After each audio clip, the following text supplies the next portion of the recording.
television. Welcome to yet another episode of What's Happening Now with Laura. This is my anniversary month, so I'm quite happy that I am beaming to you into your living rooms, your bedrooms, your homes, your offices, your popular watering holes, wherever you are, for yet another time, yet another year. This is my third year on television with you, 1 year with Newsmaker Live and 2 years now doing What's Happening Now with Laura. So congratulations to us. Next week will actually be the actual anniversary, but you know, this is the anniversary month. Now, last week I spoke about St. Jude Hospital, and if I would have known that speaking about certain topics would have made me so popular and would have given people sound bites, so many sound bites, I probably would have done this a long time ago.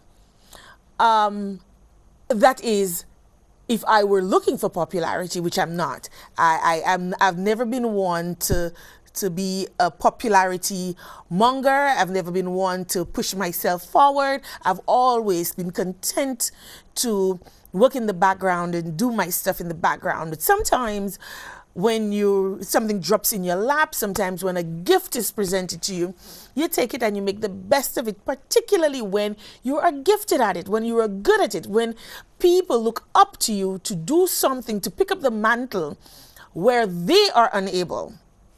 You got to do what you got to do. You got to do what's right. And I've always been, to coin a phrase from another talk show host, call a spade kind of a person. And I will not shy from speaking the truth from my perspective, because and I say from my perspective because a lot of the times what I am experiencing may differ from what you're experiencing, despite the fact that we're looking at the same situation. It affects me differently, it affects you differently, and so we speak about the same issue from our perspectives. And I've always said I will make a statement, a definitive statement on any topic that so moves me. However, tomorrow, next week, next month, next year, I may have a different perspective, a different position on the very same topic because my circumstance has changed.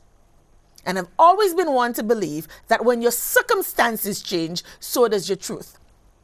So for now, whatever I say to you today, whatever I said to you last week, whatever I will say to you tomorrow will hold true for the moment. And if ever my perspective were to change, I would inform you. I would inform you. So, and I've always said, you have to be true to yourself first. If you're a hypocrite to yourself, you can never be honest, truthful, and less of a hypocrite to other people. So last week we spoke about St. Jude's. And I talked about, and I showed you some pictures of some of the issues that were spoken about previously by the government, by the opposition, by other lay people. And I gave you my perspective on that. Boy, did that raise up some sort of a storm. You know, I understood that I made the rounds. And you know what? I am nonetheless perturbed. I still stick to my view. I am not perturbed. You see, at the end of the day, there are some of you who may not like the cadence of my voice. There's some of you who may not like my truth. There are some of you who may not like my looks. There are some of you who would not like anything I have to say because it differs from what you have to say. And because you are the type of person that everybody has to fall in line and listen and agree and kowtow and nod their heads to what you're saying, rubber stamp everything you're saying, you will not like other people who have different opinions and different views from you, and that is okay. Because it takes many different people, many different kinds of people to make the world an interesting place to live in. So if you do not like my intonation, if you do not like the things that I speak of, there is another show on at the very same time with me. You can have a look at that. Now, having said that, Be prepared for the hypocrisy. You see, at the end of the day, some of us were given positions. Some of us were honored to have held positions to make a difference, and we did nothing. And now that we are stripped from the positions, then we want to make all the noise when we are not in any position to make a change or to effect a change. I have a problem with that. I have a serious problem with that. I have never been one to look for power, and I will never be one to look for power. I believe that whatever is there for you, you will get. By your works, by your deeds, they shall see and they shall know who you are. You see, they see the woman and they think they know, but they don't know. It's like the old people say, so put on me a college pool, put self si pool enflé. You can't just look at a person and figure you know her, or by certain pronouncements figure you know her. So when all the naysayers and all those persons who have had power stripped from them will want to make you believe that they're relevant, pistoche. And when those of us who want power, we want power and we will do whatever it takes to get it and to remain relevant, I say rubbish. These things don't matter to me. I will continue to speak to you about the things that I see that is wrong with our country, whether it's yellow, whether it's red, whether it's blue, whether it's white, whether it's green. Whatever it is, I will speak about it. Whether you like the sound of my voice, whether you like the way I look, whether you think you know with whom I align myself, that is of no consequence to me. Irrelevant detail. Again, to coin somebody else. Irrelevant detail. I really couldn't be bothered. So last week I spoke about St. Jude Hospital, a statutory body of the government of St. Lucia, which is governed by a board of directors appointed by the Minister of Health. And I'm giving you the history because you know what? From last week until I feel that I have spoken enough about St. Jude, I will continue to speak about St. Jude. And who don't like it tough? Because there are some of us who are in a position to effect a change, some of us who are in a position to effect a change, and we're doing nothing about it. Nothing about it. And I believe that the citizens of this country, you cannot depose your power, your rights into the hands of other people. And don't ask for accountability and don't hold them responsible for the things that they said to you that they could do. If you don't hold them responsible and you don't hold them accountable, you have nobody but yourself to blame. You cannot depose your power in other people. And when they rubbish that power, when they use it for their own personal gain or for whatever reason, and you do nothing about it, you become a part of the problem. And I'm not saying to just oppose everything just because of opposing sake. At the end of the day, if there's anything affecting you, and sometimes things will affect some of us and not all of us at the same time, you know. But if the majority of us feel that things are affecting us, we have to stand up and say, no, no, no, no, no. No. And not just poo-poo it because somebody has fed us with their own perspective. Figure it out for yourself. Sift through it. And this is what this show is about. Making your stories our stories, creating a platform where you have a say, where you can weigh in and decide for yourself. You may not always agree with me all the time, but at least you have a platform where you can weigh things for yourself and not coming from a background of, you know, and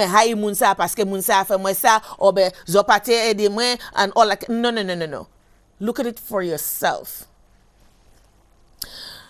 So, St. Jude Hospital was formally opened as a charity hospital on the 5th of September, 1966, led by Mother Irma and the Sisters of the Sorrowful Mother, a Catholic Franciscan religious order based in Oshkosh, Wisconsin, USA. Patient care was given at no charge because the hospital was staffed primarily by volunteer doctors, technicians, and others from the United States and other countries.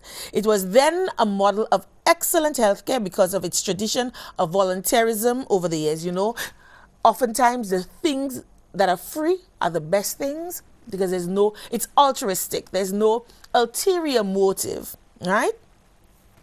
So it was considered a model of excellent healthcare because of its tradition of voluntarism.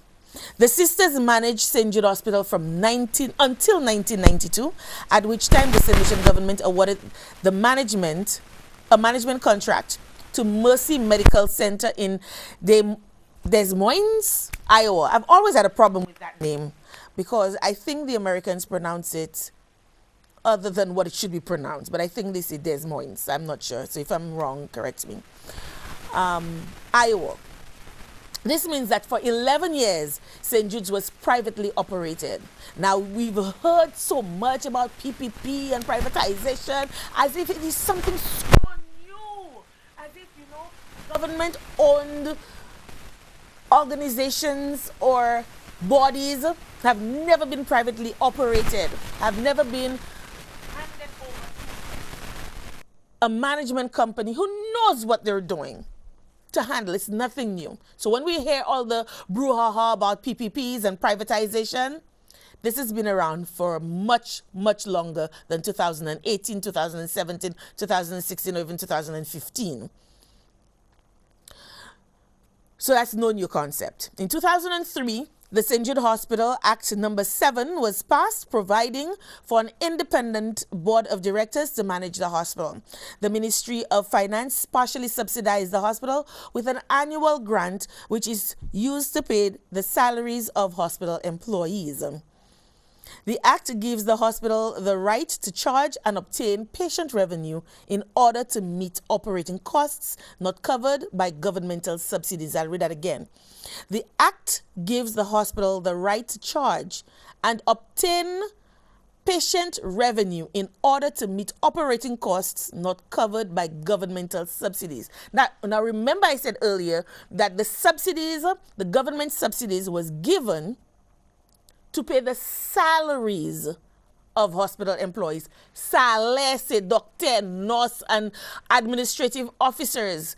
That is what the subsidy is for, to pay the salaries. So it's not to cover the cost of medicine, to cover the cost of supplies, but rather to cover the cost of salaries. So where do we get the medical supplies from? The medical supplies and the medicine and the sheets and the pillows, the cotton balls, and all of those things that we use when we get to the hospital, when we are given a service at the hospital, has to come from somewhere, which means that we now have to pay. So when we go to the hospital and we don't pay our bills, it means that we are putting the hospital in a precarious position whereby they cannot replenish the stock that they have used on you for somebody else.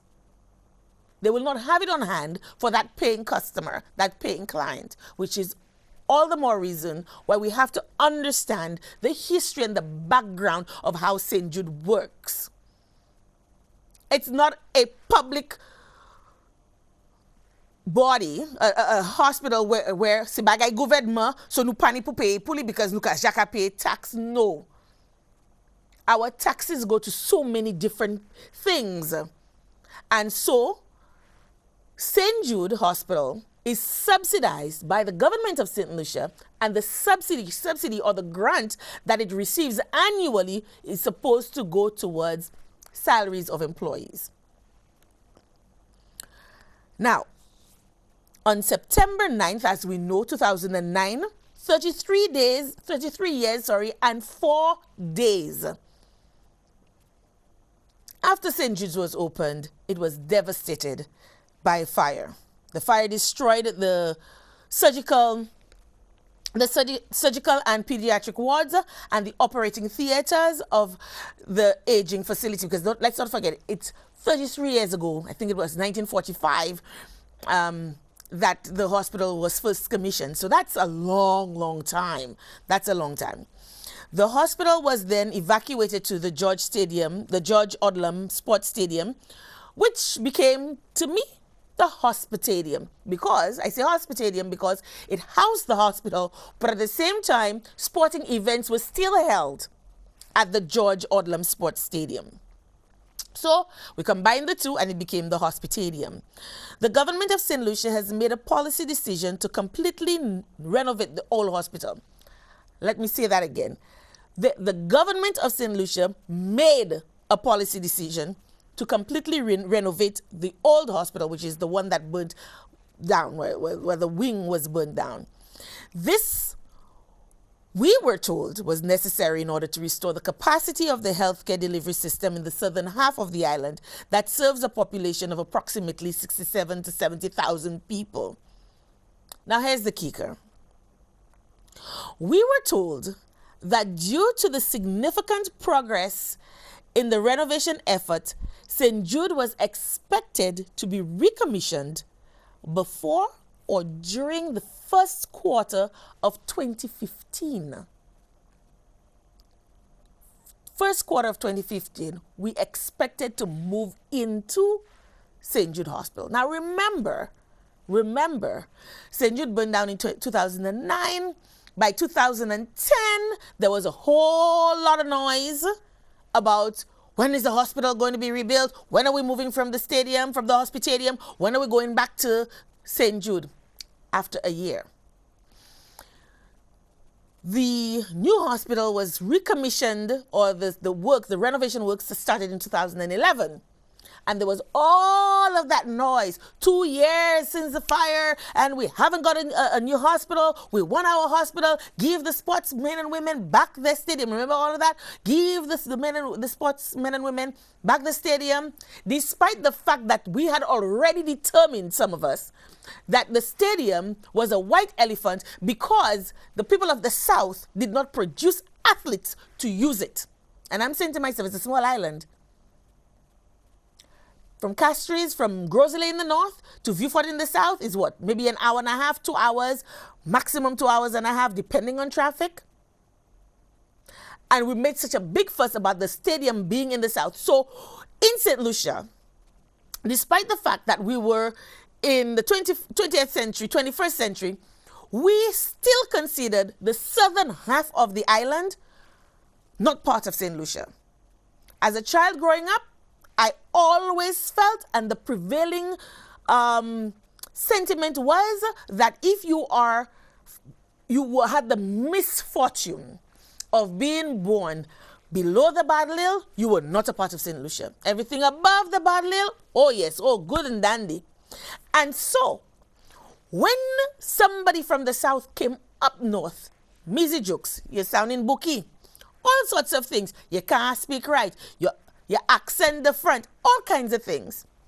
But when they found somebody who spoke correctly, properly, the Queen's English, they couldn't believe their ears that that person came from the South. Never mind, I think per capita, we have had the most dignitaries coming from the south of the island than anywhere else in St. Lucia.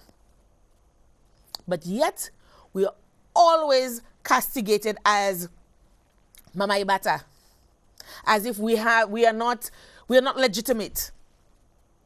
We are not legitimate. So we had all of that prevailing sentiment before the stadium was used as a temporary home for the hospital. That the stadium was built in the wrong place. Nobody's ever going to come to that. Never mind. The senior citizen games used to bring out a massive crowd every time there was a senior citizens game. So it tells us if we want something done, there are avenues to get it done, which means you have to market it right, you have to plan it properly, and you have to execute with panache. So we don't want to do all the hard work because the people of the South don't deserve that, right? The people of the South don't deserve that. So we were told that during the first quarter of 2015, St. Jude's would have been recommissioned and we would have been able to go back to St. Jude's. However, prior to that, 2013, if my memory serves me correctly, we were told that that Christmas would have been the last Christmas that we would have spent at St. Jude. And I say we because I'm from the South and I take ownership of St. Jude's as well. So St. Jude's does not just belong to the people of Viewfort, but all the people of the South. As a matter of fact, all the people of St. Lucia should take ownership of St. Jude. So in 2013, we were told St. Jude was going to, this is the last year we're going to spend in St. Jude. 2014, Membagaila. And in 2015, we were told that in the first quarter, we would be expected to move. We're in 2018. We are in 2018. We have spent $135 million. And for those of you who think it is taxpayers' money, no. Yes, in a sense, but no. Not the way we're thinking about it. It's not our taxpayers' money, $135 million. We ain't that rich. And we are not that generous. Yes, we give a little $20 here, a little $100 there, but it didn't come from us primarily. It came from the Taiwanese. It came from all the friendly governments, Mexico, who gave us money, their taxpayers' dollars, $135 million in 2018, and we still have no hospital to show for it. We should be ashamed of ourselves. We should be ashamed of ourselves. Administration upon administration has failed us. And we only want to look at one side of things. It's wrong. I want to find out what was wrong, or would it have been so wrong if we had completed the wing of the hospital that was burnt down. Remember, I said to you in the earlier part that the surgical, pediatric, and theater was the part that was burned down. So it wasn't the entire hospital that was razed to the ground, and we had to, maybe if it was razed to the ground, the entire thing, heaven forbid, because perhaps we would have had more fatalities, then maybe we would not have been in the position that we are in now, because we would have had to reconstruct an entirely brand new hospital. But no, a wing was burnt, and initially the thought process was to rebuild that wing and to renovate parts of the remaining wings as needed. And I'll go into that a little bit. As needed, right? Would it have been so wrong for us to have just done that? Complete that. Move the patients, the doctors, and the nurses back into the hospital, and then give ourselves breathing room for us to decide what and how are we going to meet the health needs of the people of the South. Would that have been too much trouble to have just completed that one wing? Because the wing was started. The wing was started. But no, we have a history in this country that as long as governments change, we must change whatever that was started in the first place. Wherever the last government left off, we cannot continue from there. We have to start new, because we have to pee on that spot. We have to pee on that spot to mark it as ours. Another dog has passed there. We don't want that. We want our own spot. What are we, people? I thought we were supposed to be elevated from that. I thought we were supposed to be better than that. But we have to raise our hind leg and pee on that spot to mark it as our own. And who gets it in the neck every time? Who are the ones who suffer the consequences every time? We, the people. But we don't see it as that. We don't see it as governments, men and women, select few men and women who are supposed to be serving us, coming in and telling us. It's like the tail wagging the dog. It's like the tail wagging the dog. You know, this year, the Catholic Church is observing, and I've just looked down and I realize I'm running out of time. I only have 2 more minutes, so we're going to stop here. There's so much more that I want to talk about, but you know what? We have the rest of the year to talk about St. Jude until St. Jude has been rebuilt, completed, and moved into. Whatever the decision is, do it now. Make the decision and start commissioning works on St. Jude, whether it is on a new site, whether it is this present site, whatever it is, do it. And while we're doing that, hold those at fault accountable and responsible. So this year, the Catholic Church is observing the year of stewardship. And to me, while preparing for this show, this is exactly what came to my mind. You remember this, the parable of the landowner who gave talents to different workers of his, and he gave it to them and he told them to do with it what they will. And then when he came back, he asked them, what did they do with it? And one said, well, you gave me 5, I multiplied it, I doubled it, I give you 10. And the other one, he'd given 3. I'm not sure if I'm giving the parable the right way, but you get the gist of it. He gave one 5, he came back with 10, he gave one 3, he came back with 6, and he gave one 1. And the idiot, and I say idiot, but you pardon, but I am so incensed. The idiot says, I was so afraid. I was so afraid you'd be mad at me. I wanted to make sure that I gave you back what you gave to me. I hid it under a stone, and so I'm giving it back to you the same way. And the landowner dealt with them accordingly. But not us.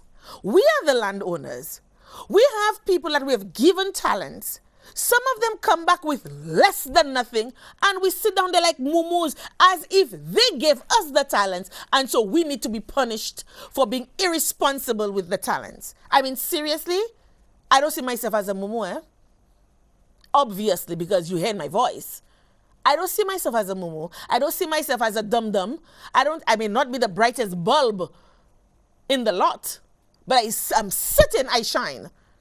Not like the bright boys and girls that we depose our trust and faith in. And they give us coals instead of diamonds, and we take it and say, it's pretty, It's pretty. Really? People get up and understand what is happening. Now, you may not like what I have to say, but I implore you to listen and to make sense of it for yourself, and to ask yourselves, the people that you are listening, the people who are influencing you, are they in your benefit? Are they in your benefit? Ask yourselves these questions. So when people try to make light of things just because what you are saying is not in line with what they are saying, is not in keeping with the way that they want the masses to think, ask yourselves, why are they doing that? Why do they want to discredit somebody else? What is their ulterior motive? Ask yourselves. Why? Ask yourselves, what are you benefiting from what they are saying or what they are doing? Whether, as I said, it's red, yellow, green, white, blue, it doesn't matter. What ought to matter is the facts. And I said to you last week, we were blatantly lied to. Every time a government official came and said to us, we are moving from St. Jude's, this is the last year, they were lying to us, because as it stands right now, the St. Jude that stands right now in its state of incompletion, if somebody were to say to me today that they can continue and they can finish the project by December and that by January would have been moved in, I would say, no way. Not the way things are going on. Not with the way things are up in the air. And the reason it took so long, and next week we'll go back into it again, is because, and they say to you, both sides say to you, the inconsistency with which funding was coming. But did they ever say that to you? No. They have had cause to dismiss contractors upon contractors because of financial difficulties. Did they ever come to us and say, listen guys, I know I promised you that you're going to be moving into the hospital, into the new hospital next year, but you know what? This is what happened and we are unable to know. Instead, they take up signs, waiting area pala, nutritionist pala, gynecologist pala, and stick it on walls so that in the event they have guests, visitors, people walking through to see what's going on. They say, oh, they're very close, very close. The ground is sloppy. So much work. No outlets there. I mean, so much needs to be done. You know, $135 million later, we don't have a hospital, but Nunia Chapel ki gossip a full-blown church. Which hospital have you ever gone to where you have a chapel that is the size of a full-blown church? Most hospitals internationally have a little room in a hospital where you go for moments of contemplation and moments of solemnity and whatever, just to calm yourselves and to understand. We have a structure the size of a full-blown church. That's not right, people. There's so much not right. Am I therefore saying that we should stay in the hospitalium? Heck no. Heck no. Because the hospitalium itself is riddled with issues. The staff will be the first to tell you that oftentimes when they are leaving, if the wind is a little too high, when they are stepping out of the structure, they have to kind of see galvanized car float. If the galvanized sheets on the top of the hospitalium is flying. I have heard horror stories about ticks. And I am not surprised. Because on any given evening when you pass by the hospitalium, the front lawn is littered with cows. Now, it begs the question, is that a government problem? Is that a government problem? No, it is us, the people. Oh, I forgot. We are helping government because the overgrown grass, the cows are keeping the overgrown grass down. Really, people, we are not taking responsibility for our own actions. How do we expect to hold others accountable and responsible? There's so much that we can do individually, collectively, to set an example that we're not doing, but we just want to cast our fingers, point our fingers at each other. Let us do the right thing. Let us do the right thing. We're due for a break because I have a guest in studio. We're due for a break. But when we come back, I'll introduce you to my guest. And next week when we come back, more on St. Jude's. I will not stop on St. Jude's until Exope, hi, Mrs. Lovely. That's okay because my back is broad. Genetically, it is broad. Stay tuned. See you on the other side of the break.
Welcome back and thank you for staying tuned to What's Happening Now with Laura. You know, this is what I love about this show. While I was talking, I did a math that I don't know where my math came from. And as soon as it came out of my mouth, I said, math sapa, boy, you know, and you called me up on it. But I don't have time to go into and explain my math to you, but I will explain it to you next week where I got the 33 and a half years, or 33 years and 4 days, and 1945. So I'll give you a little bit more background next week because we have a guest. But yes, thank you for calling me up on that. I knew as soon as I said it, Mathsa Pabo. Thank you so much. This is what I love about this show. Thank you so much for pointing that out to me. Thank you so much. You know, I can laugh at myself. A lot of people can't do that, but yeah, I can do that. With me this evening is a man who needs absolutely no introduction. He's so well known. He's almost like a household name, you know. Earlier in the preamble, I spoke to you about year of stewardship, that us Catholics that we're celebrating or that we're observing this year, the year of stewardship. And my guest this evening is none other than Paba, Father Patrick Anthony. And Paba, you must remind me again what Paba really stands for, because I remember you telling me a few years ago, but it just doesn't stick in my head, but Paba does. And he's here with us tonight to talk about a little bit about the year of stewardship and an event which is going to be a part of the celebrations, a part of the observance, although it's not in and of itself part of the year of stewardship, because it's a standalone event, but it's subsumed within the year of stewardship. And my guest this evening, as I said earlier, is Paba, and he's going to tell us. So, Paba, before we start the conversation, tell us what Paba means, because I keep forgetting. I told you that before. You've told me, and I keep forgetting. Take my word. Good evening, viewers. Yes, Paba is really my initials. P, Patrick, A, Angus, B, Butcher, A, Anthony. Paba. That is it. I couldn't remember the A and the B. I know it was your initials, but I couldn't remember the A and the B. Yes. In fact, I tell people that people in St. Lucia didn't know me as Paba before. Everybody knew me as Patrick Anthony or Angus Butcher and so forth. But when I went to study in Trinidad, at the seminary, to identify your laundry, you had to put your initials. So I put my initials, P-A-B-A, and everybody started calling me Paba. And so people in Trinidad knew me as Paba, and people in St. Lucia didn't know. So sometimes, a friend would call from Trinidad and say, may I speak to Paba? My family would say, Paba, who is Paba? So that's where Paba came from. Patrick, Angus, Butcher, Anthony. Right. So Paba. But I think it has a nice ring to it. And I think certain people live up to initials like that. I don't think that I have an initial, but I don't think I want to say. It's a select few people who call me that name. And it's not exactly my initials, because we have to do a little tweaking here and there to make it happen, to make it work, but it works, and it's appropriate, but that's for another show, as they say.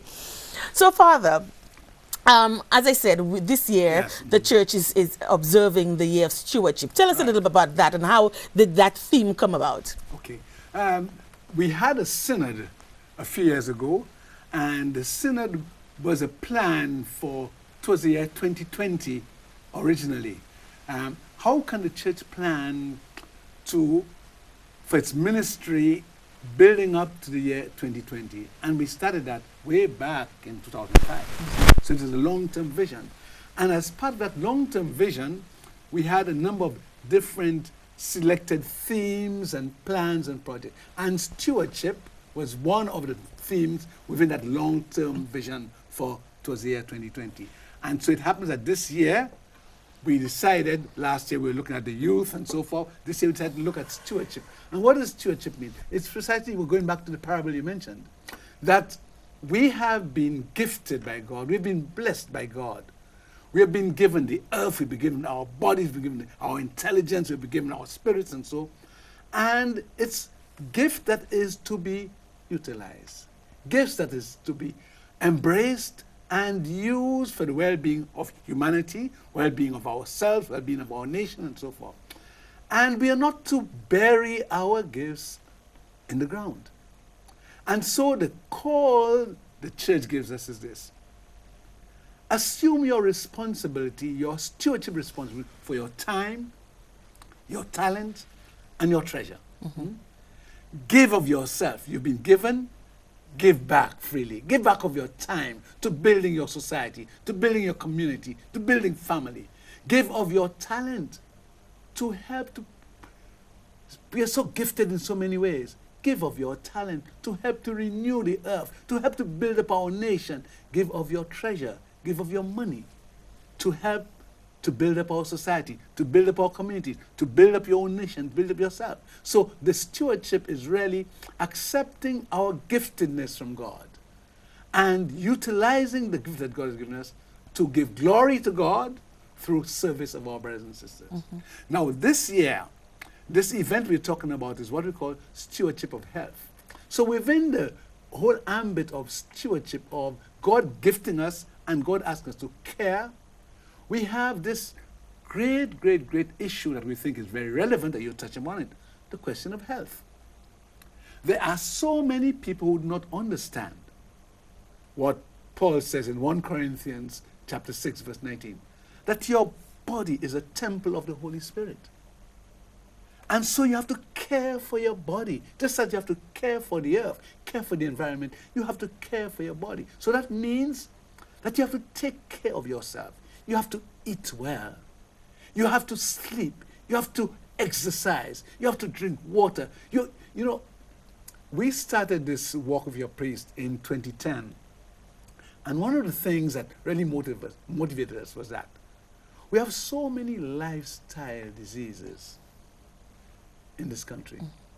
And there's so many Catholics who are suffering from manageable issues like hypertension, diabetes, cardiac problems, and so forth, with simply caring for themselves a little better would certainly save the nation so much in terms of hospital expenditure. So we decided in 2010 to start this program of helping people to begin to, let's say, take care of yourself. And one of the ways we said to them is, let's walk with your priest, let's exercise, let's realize that we need to care for ourselves. And when we care for ourselves, we are going to be helping the nation. We're going to help the nation. The bill that is spent on health care will be reduced, because if you're exercising, it means that you're managing and you don't have to spend as much money in terms of your care. So that was in 2010. We had our first Walk with Your Priest in 2010. We had a second one in 2011, the third one in 2012. Of course, as you were saying earlier on, a lot of you figured that St. Lucia is north. Yes. And we were told that very, very clearly. You always have Walk with Your Priest in north. What's about the south? So in 2013, we decided to go to the south to have Walk with Your Priest in the south. And it so happened that during that year, the day we had the Walk with Your Priest, we had this drought. And people could not get down because Bexon was flooded and so forth. In fact, I got down to the walk via Stufre. So the North was not able to participate. So it was good. The South turned out But slight correction, Papa, because I was very, very intrinsically a part. Yes, I was a part of it. And one of the things that amazed me was that we thought we were going to have to cancel, even for the people in the South, because it had rained so much. It was, oh my gosh, we just thought there's no way we could pull this off. Right. And I, in particular, had to make an executive decision and decide whether we call it off or whether we start later. And the people said, no. We have a statement to make. Right. We have a point to underscore, and we're going to walk. So we said, okay, the people of the South will be the only walkers. Right. And lo and behold, when we got there to the grounds and we started, the phone calls started coming. Oh, the water is receding. We're coming. We're on our way. We're coming. So some people like you came through Sufra, and some people braved the waters and waited for the waters in Bexor to subside, and they came down. And that year we had over 2,000 walkers, which was amazing, because we really didn't think we would have had more than maybe 500 or 1,000 walkers, because even for the people in the South, it was precarious, to say the least, because of some of the communities that people were coming from. I mean, Choiseul, all of the small, narrow bridges that you'd have to traverse to get there, you know. We really thought that we would not have a walk. So I was very amazed. I was very pleased. I was very touched. Oh, yeah, we were you know, that so many walkers came out. So, but this year, when we said to start back again, because we've had a lapse of a few years, and this year, the South told us again, hello, you have to come down south. So this is why this year, on the 1st of May, we are all going down south. From Vieux-Fort to Labrie, we're going to give this tremendous demonstration of, and this is what we're saying. It is really a demonstration of accepting our responsibility to care for our health, to care for ourselves as a nation. So many institutions, so many people, the Hypertension and Diabetics Association is saying, look, take care of yourself. The Cancer Society, so many different groups are all saying, what we're saying. Care for yourself. Huh? And so the church is saying to us, look, remember that this is your responsibility as a Christian. Your body is a temple of the Holy Spirit. So take it. Don't abuse your body through alcohol and all kind of things. Don't abuse your body for food. What you eat, the kind of foods that we eat. So take care of yourself. Just as the same way, don't abuse the environment. Don't abuse nature. Likewise, don't abuse your body. And when in speaking with people, I remember one time I sent out a broadcast, and I was amazed. And I don't know why I'm amazed, because I think people, regardless of denominational background or even religious background, they all have the same issue. Because the theme is your health, health is wealth, right. A lot of people ask if they could join in outside of the faith, if they could join. And I said, absolutely. Because the theme is a universal one. Precisely. It's a universal one. Precisely. Now, when we were first told that this year was going to be the year of stewardship, I thought, what is stewardship? You know, sometimes you hear a word and then you accept it and you use it and you use it correctly, but do you really understand the full import of what it is? Right. Do you understand all that it encompasses? So I did a little research. And what I found out, I really loved, and I've incorporated it in my own life. The 4 principles of stewardship: ownership, responsibility, accountability, and reward. And I'd never thought of the reward part. So I knew about the ownership, the responsibility, the accountability, and I had stopped there as part of stewardship. But then if you do all of those things, if you take ownership of blessings. That is it, the blessings that come, the reward that comes after, because you've taken ownership, you're responsible. It's like the talent, you're responsible for it, and you can account for what you have done with it. Then obviously, if you've done a good job, then you get rewarded. Likewise, if you have not done a good job, you must expect some sort of penalty, but it is not supposed to be something that you look as, oh, woe is me, but a building block that you can learn from and to grow from there. So again, in its own way, it is a reward. And you can see it with the environment. You know, the reward comes when we have a better world, a better place to live in. If we don't care where we throw garbage, how we throw plastic, how we use those things there, what will be the consequence? The reward? No reward will be the consequence. Right. But if you do care for the environment, the reward will be that we have a better place, a better world to live in, a better environment to live in. And likewise for our bodies. And we are focusing on our bodies because of the health component of the stewardship, because it's stewardship of health. And so take ownership, yes, take ownership. Accountability. Because you see, your body is a gift that God has given you. And if God has given you your body is precious. The human body is sacred. And this is why there's so many dimensions to this concept of stewardship of health. The way people treat other people. The abuse of people. The violence. When you are violent to somebody else, you are violating a temple. the temple of God's Spirit. That's what the person is. You will not believe in it. But you are in fact violating a person that is sacred in the eyes of many of us, you know. And so we think that we have to highlight that, particularly for Christians, not just Catholics, all Christians, not to mouth, simply saying mouth, I'm a temple of the Holy Spirit and so forth, God is within me and so forth, but to recognize, my gosh, yes, I am sacred. I am special. But you know, Father, people say that temple, my body's a temple, and we don't do anything. Like we would go to church, and then the reverence that we have when we go into the building, we don't treat ourselves that way. Precisely. And I while you were saying about the environment and you were likening it to the environment and whatnot, I was thinking even then that is the health stewardship as well. But just think about it. We throw garbage indiscriminately. We throw garbage all over the place. When the floods come, when the rains come, the first thing that happens is the place gets flooded. And there are so many diseases and illnesses that are derived as a result of the indiscriminate disposal of garbage and the flooding that come. The rats. I mean, right now we have had an increase in the incidence of leptospirosis. Precisely. Mhm. And that is a direct consequence of indiscriminate garbage disposal, where the rats now come out to feed. Course. They come out to feed so much that they come into our own space, and then we get infected. We eat things that normally would not have been infected, things that we take for granted, the coconuts on the trees and all of that, and we just drink that, and then we find ourselves infected, and our health is compromised. There you are. It's a cycle. You see, every cause has an effect. And if you behave irresponsibly, there will be irresponsible consequences.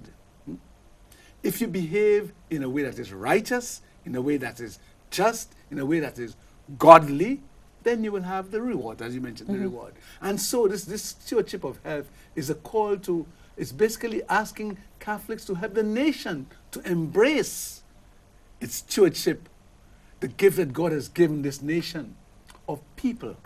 I mean, we have beautiful people in this country, but what are we doing with the wealth that we have? The humanists said that people are human resource. Are we blowing our brains with drugs?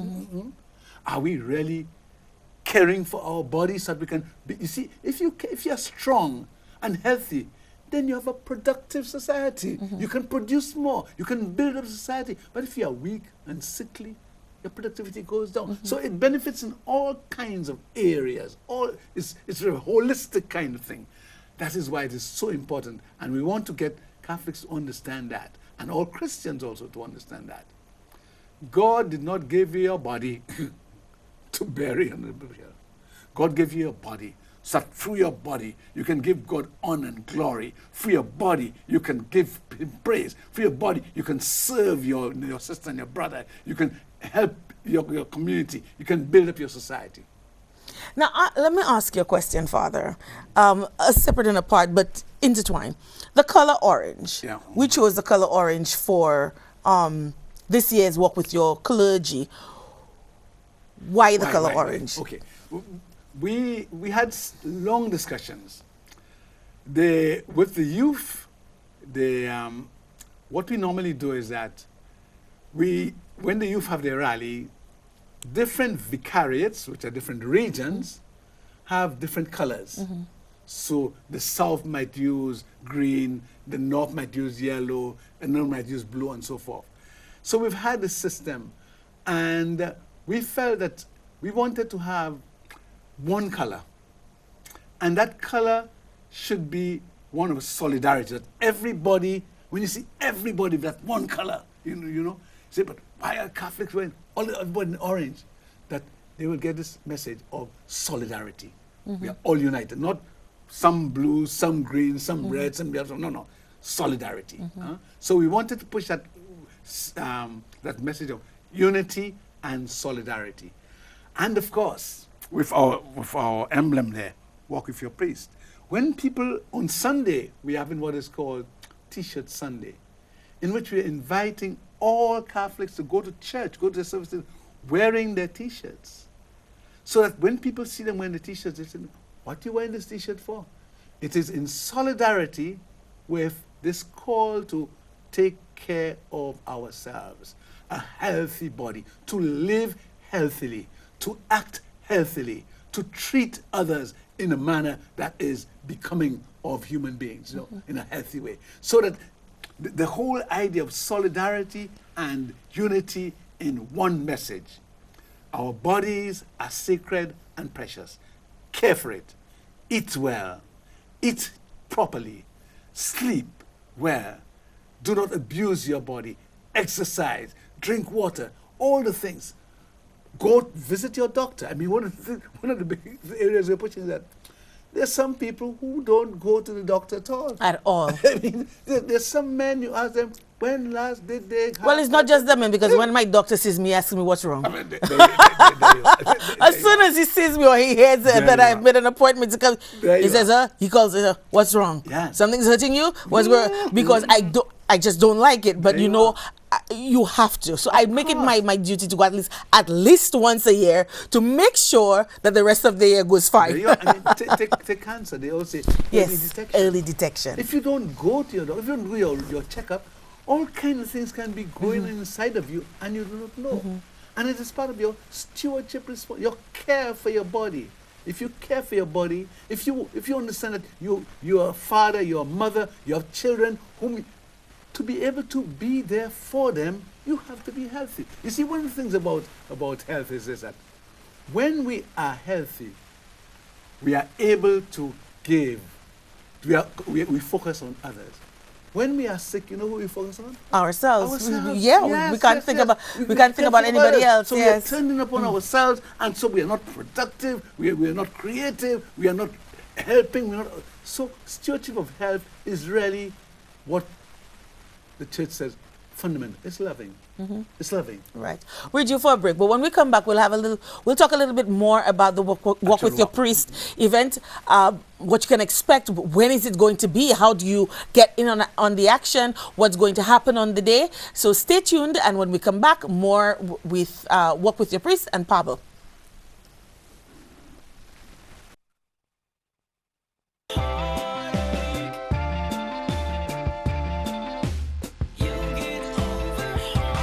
Welcome back, and thank you for staying tuned to What's Happening Now with Laura. Previously, we were talking to Pablo, Monsignor Patrick Anthony, about stewardship, the year of stewardship, and we spoke a little bit about the Walk with Your Clergy event that's coming up in about 2 Sundays. While we were on break, I got a message that asked about Stewardship Sunday and T-shirt Sunday, because you alluded to the T-shirt Sunday, which is coming up on Sunday, and they were asking whether that's one and the same. No.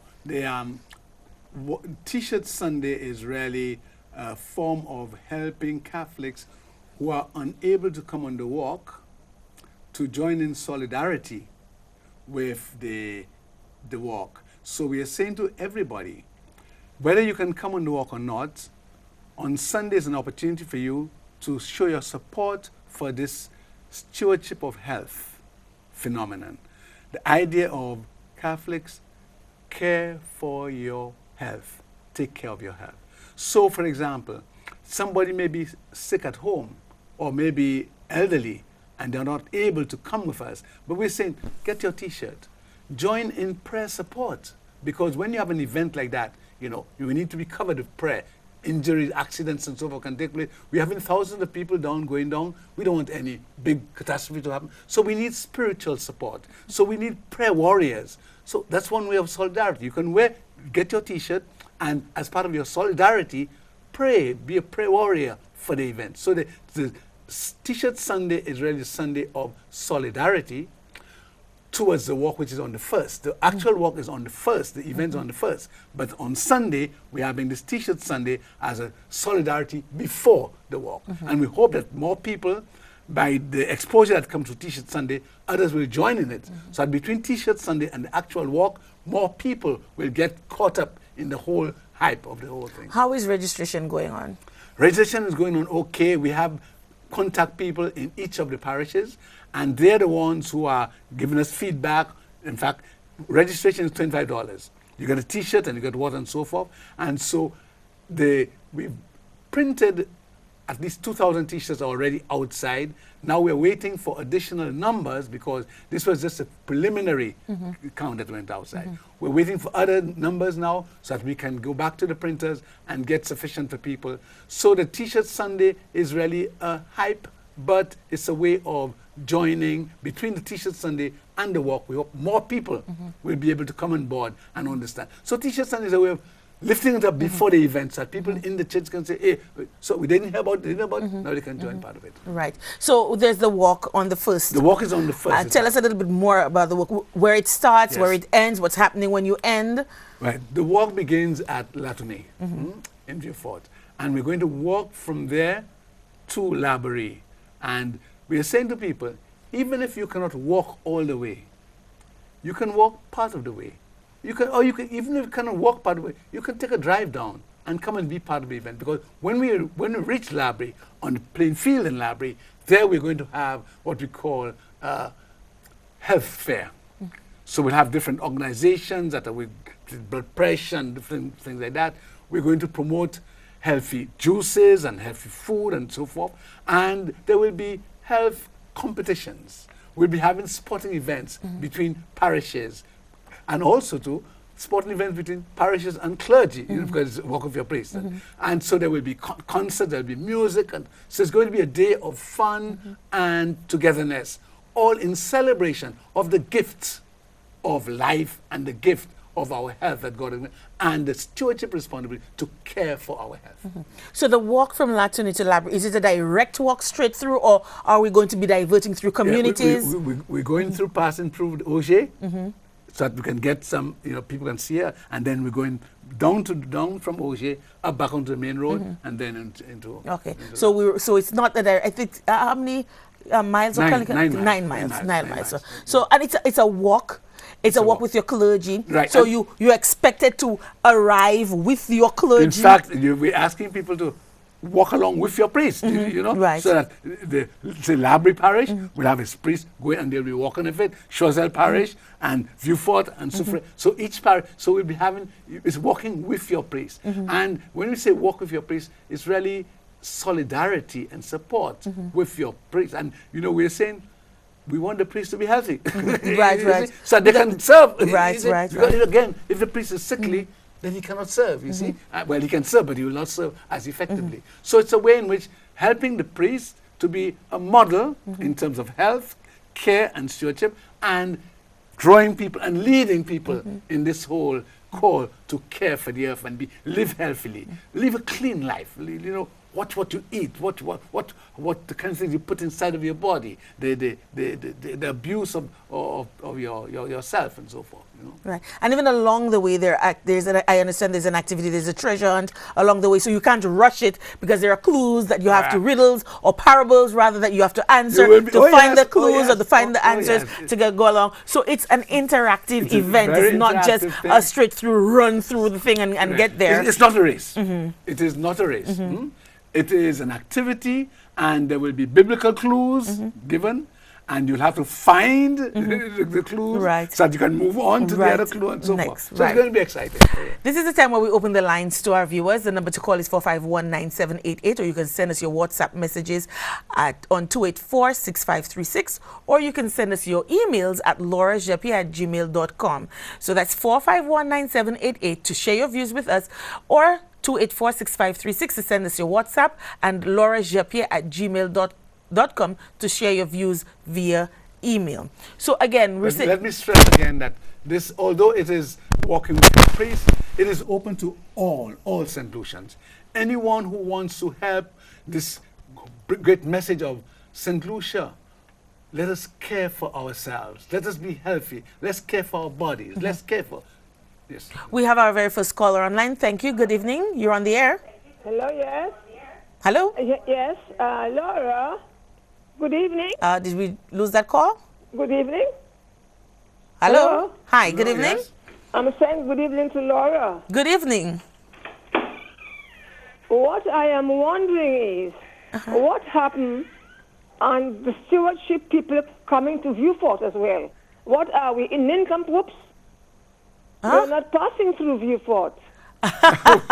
Okay, I think last year the walk, sorry, not last year, but the last time the walk, it was a different route. So last time it started at Larry Shoes. We walked around and through Vieux-Fort and came down to Laborie. This year the route is a little bit different. So we missed communities like Black Bay and Auger and Cantonment. So this year these are the communities that are being targeted, because the last time the walk went through Vieux-Fort. So everybody's, you know, wants the walk to come through the neighborhood, but it can't always happen that way, because the last time it went through Vieux-Fort and we missed Black Bay, Cantonment, Auger and those. So this year they're getting, time to embrace them.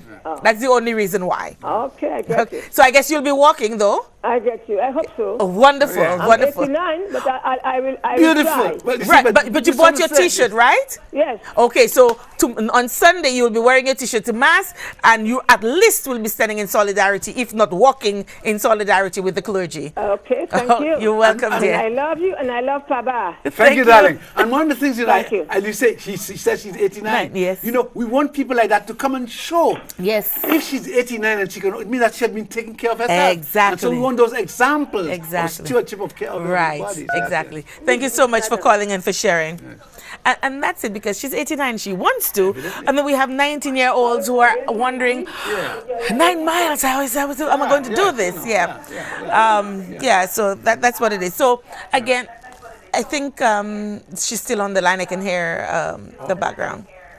Yeah. She hasn't hung up the phone yet. Hello? Oh, I'm still there, nice. Yes, you're still on. So you need to. Yeah. Okay. Well, I thought you were finished with me. Yes, I am, but Yes, you can hang up. didn't hang up the You phone. can hang up, yes. Right, all right. So again, let's just go through. The walk is on May 1st. Right. And what time does it start? We start at 7. We start at 7. So we start at 7, or we start walking at 7? We are gathering and then we'll start the walk at 7. At 7. So, but there's a warm-up Oh, yes, session. there'll be a There's a warm-up warm. No, session. because Oh, you yeah. need to inform Oh, yes, the people yes, of yes, what's yes. happening. There'll be- So there'll be a warm-up. You see, before you walk, you always must warm up. You must warm up. Otherwise, you have the lactic acid the- building up precisely, and that kind of precisely. thing. And why we're starting to say, because you see, we have people coming from north.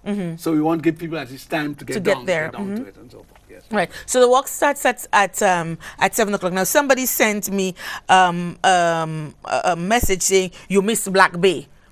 Right, Oh. so because the walk is actually Yeah, going we're through going through Black Black Bay, Bay, yes, coming out through Cantonment, coming Right. through Auger, and then coming Right, out and then- and continue onto Labrie, onto what was previously called the crossover park. And I just had to put this in there because there's so much noise right now going about our new GG, and the reason why the park was called crossover park is because the new GG was once the parliamentary representative for Labrie, and when he crossed the floor, that the field was called crossover park. It's no longer called crossover park. It's called the Desmond Collymore Park, but we still, have okay. this little thing, crossover park. We have another call online. Thank you for calling. You're on the air. Hi, good evening. Good evening, dear.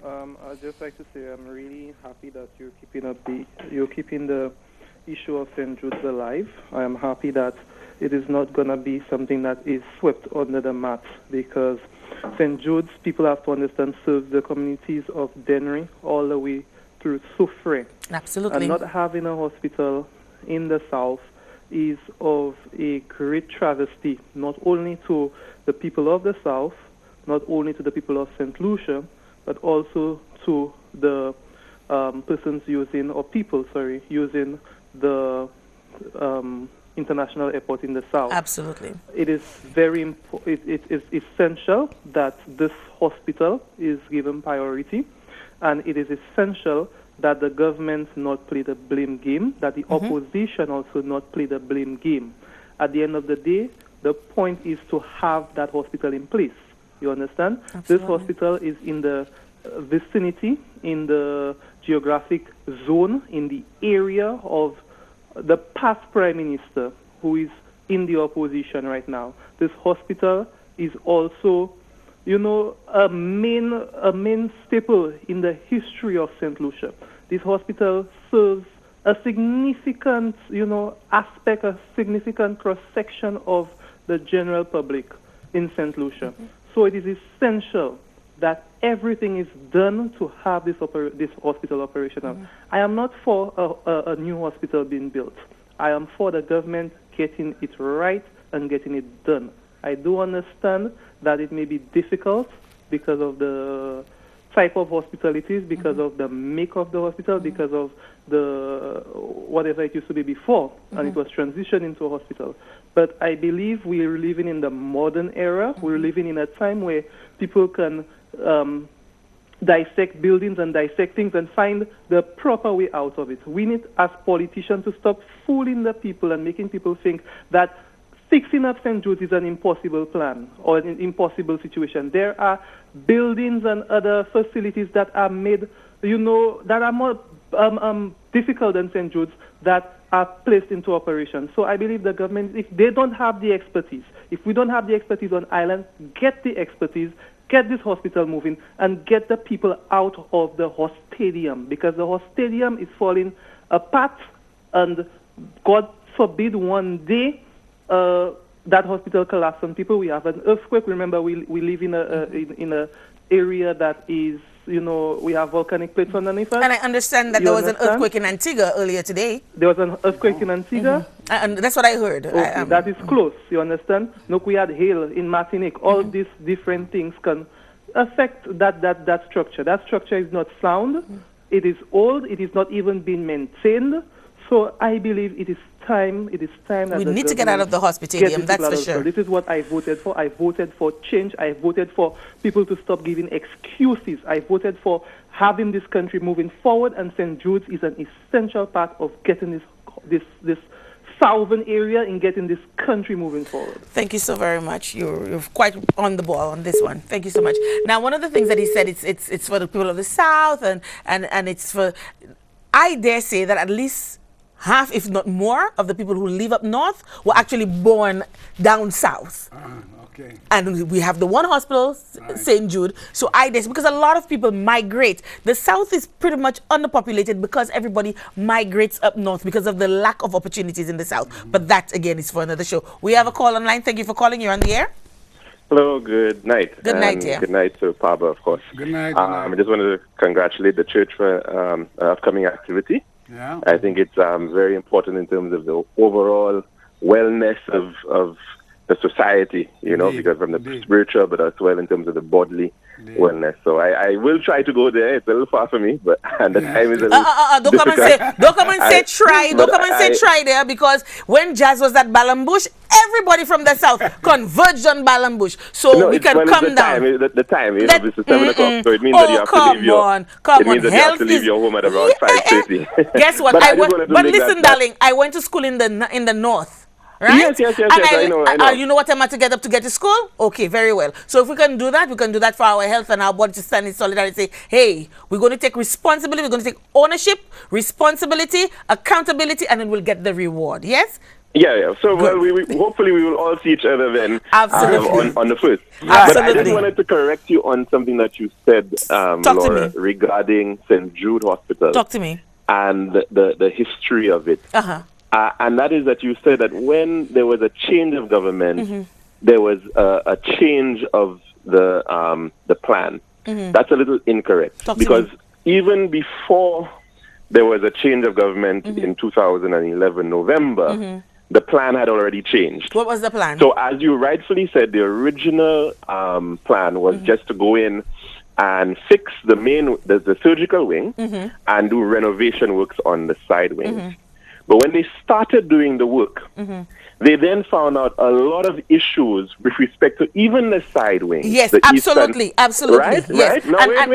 I have the information right here. No. I don't want you to spoil it, because I have the information. I just didn't get a chance to go into it. No, because but there was you gave the impression. You gave the impression that there was not a plan already in place under the government at the time, the King administration, to redo the entire hospital.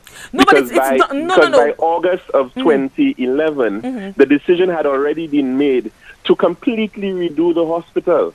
Well, that's not the information. That's not the information that I have. So hold on. A lot of information that was put out by Shanta King, who was the project manager at the time. I have an entire document here. And that's not the information that I have. So what I want you to do for me... Hold on. Here's what I want you to do for me. I want you to send the information that you have, because I'm continuing to compile information. So I want you to send the information that you have for me on my email, laurajeppia@gmail.com, and I will include it, because I have here information where, yes, the initial plan was to rebuild that one surgical wing, but when they got there, they realized they needed to do other things. And I have the scope of work that was supposed to be done. Right. When did that happen? In 2011, that same time you're talking about. In August of 2011, the scope had already changed. The scope has already changed. No. But what you're saying is the entire thing. But what I have is there are bits and pieces, but not the entire thing like what is done now. So I want you to send me the information, and I do not want to dilute what we're doing here tonight. That's why I'm trying to. I don't want to say I'm rushing you off, but I don't want to dilute this part of the show, because I want to be able to go into that, because I'm going to do an entire show on that. So I want you to send me the information so I can include it in the information that I'm going to be disseminating. So not to rush you. Maybe I can even come on your show like Pablo, and we'll have a conversation about St. Jude. Not a problem. Send me the information, and then we can work that out. I'll give you a ring, and then we'll work it out. Very Absolutely. good. Take care. Okay, thank you so much. Bye-bye. right. Thanks, Suzanne. Yeah, but I like that, and I didn't want to dilute, because that last week this is exactly what happened, and so I want to take ownership of it. This is what we're doing now, and I appreciate the feedback, but I want, if you have information that you don't think that I am privy to, please send it to me at my email, laurajepier@gmail.com, and then I can sift through it and we can deal with it on that, so that when I bring forth the information, I'm bringing as comprehensive and as wholesome information as possible, not just, slanted one way or the other. We want to give out information that is as comprehensive as possible. So send that to me. I'm not saying that when you're calling you cannot talk about it, but let's not go into it like the substantive part of your contribution. We can always do that at another time. Yes. So we're saying that the walk is on May 1st. Yes, and you're going through the communities of Black Bay, Cantonment, Auger, coming into Labrie, ending at what was formerly called the Crossover Park, and that's Macaulay Park. And when we get there, there's loads of activities. So there's going to be a cool down session. The first thing is a cool down session. There's going to be a praise and worship. Well, before the praise and worship, there will be the health fair. Right. Well, the health fair will be taking place all throughout, right? Oh, yes. And then there are the games, the tug of peace, and cricket. Yeah. In fact, we're also using the opportunity all the time to educate. Just a simple thing like what you mentioned. There's this tug of what you call tug of peace. Before people say tug of war, between the clergy and the laity. And we say, look, we have to educate people to get out of this war kind of mentality. So we call it tug of peace instead of tug of war. So the whole day will be a teaching experience, will be a learning experience, will be a way of embracing Christian values and living it out. Right. Now, I just got a message here. I don't know why the committee isn't calling, but they're blowing up my phone and sending me the messages. Okay. So, persons, and it's so true, because I had a friend of mine who called me and said, when I get there, when I park my car in Vieux Fort and I walk all the way to Labrie, I'm getting back. Yeah. So I had to promise that I was going to shuttle them back to Vieux Fort. However, I have been told here by one of the committee members that there will be a shuttle to take persons back to their buses, or well, maybe the buses can drive down to and pick them up in Vieux Fort. But those persons who are coming from the Sharon areas and perhaps coming from Vieux Fort, there will be shuttles. To bring people back. Right? And I think just like the Jazz Festival, when there's a park and ride, so there's a park and ride as well aspect of it. It's going to cost $2, the shuttle back to your car. So you park your car, and then the shuttle will take you back for a minimal fee of $2, which is not so bad. Right? And one of the things we also say, people can carpool. Right, exactly. You can go down, you can park your car in Labrie, okay, and carpool and drive up to the place, so that the number of vehicles to go back would be limited. Right. Beautiful. But I prefer the park and ride, where you park your car in Vieux Fort and come down to Labrie, because with those villages, parking can be a little bit tight. Okay, so if you parked and then took the shuttle back, as opposed to, and I also know that there are some people who aren't able to walk, but they can drive. Right. So that's their contribution. So they shuttle people back and forth. Right. So their family, they'll drop the family off, and then they'll go down to Vieux Fort and go down to Labrie and wait for them at the field. And from there, the car is there. The family will walk down to Labrie, and then they will be able to, as a family, go back home.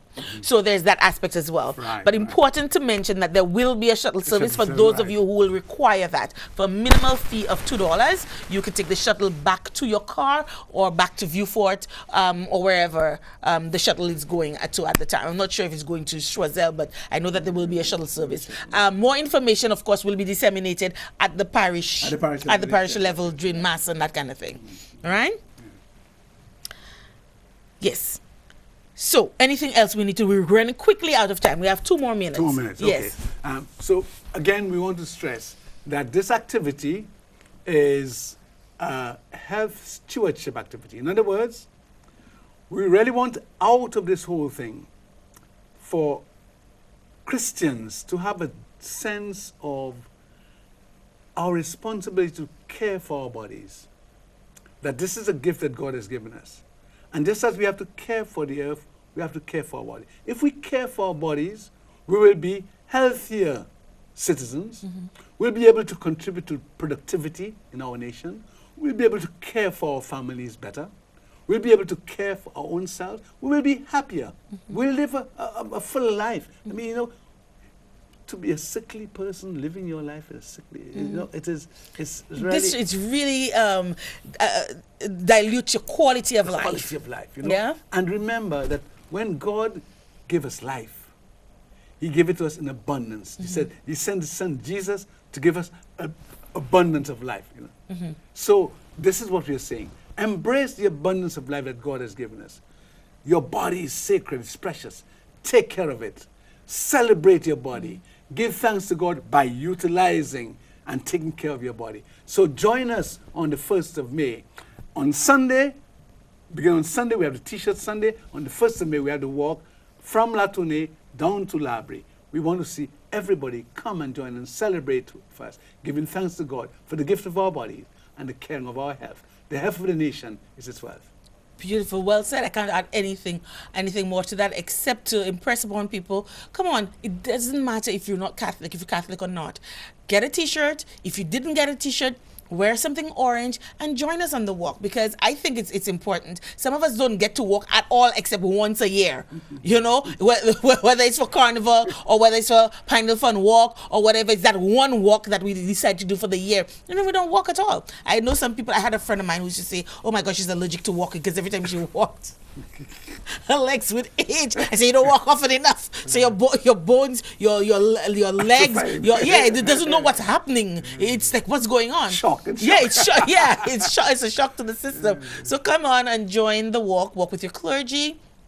On the 1st of May, starting from Latuni, going through Black Bay, heading through to Cantonment, exiting through Auger, and then heading down to Labrie, ending at what was formerly known as the Crossover Park, now the Desmond Collymore Walk and Park. And then there's so much more activities that there. You know, there's the jam, there's the health fair, there's the games. And one point I want to make, Laura, is that although we are pushing stewardship of health on that day, the walk of your priest, the idea is that afterwards that people will continue to exercise. So that's the jump start. Precisely, it's a jump start. It's not the end. It's an event, but it's an event that leads to a process. Right. Absolutely. Absolutely. Again, I want to thank you so much. We're all out of time. Thank you for staying tuned to what's happening now with Laura. Thank you for allowing me to be on for as long as I have been on, which is just the tip of the iceberg. It's not very much when you think about persons who have made a career out of this,